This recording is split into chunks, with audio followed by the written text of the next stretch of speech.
Est-ce que la peste noire, c'était pire que le Covid? Bah, je vais vous le dire. Je vous le dis tout de suite, ouais, c'était bien pire. C'était une galère. Comment ça a commencé? Au Moyen-Âge, guerre de 100 ans.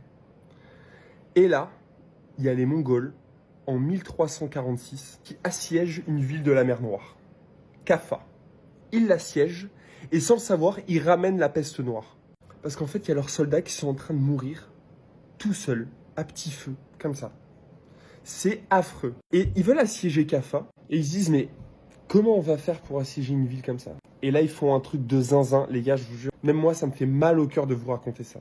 Ils ont catapulté les soldats décédés de la peste dans la ville pour répandre la peste noire et décimer le peuple. C'est affreux. C'est tellement affreux que certains disent que ce n'est pas vrai et que ça serait les rats qui ont répandu la peste noire dans la ville de Kaffa. Et ensuite, pandémie, puisqu'en fait les bateaux passaient par Constantinople, Messine, Gênes en Italie, Marseille, en partant de toutes les côtes, et la maladie s'est répandue dans toute l'Europe. Là les gars, dinguerie, les chiffres sont fous. 1348, gros dégâts en Europe. Le truc qui est affreux, c'est qu'on est en pleine guerre des 100 ans.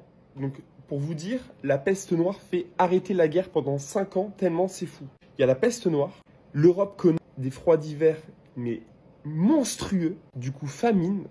L'Europe qui prospérait, elle prospère plus du tout.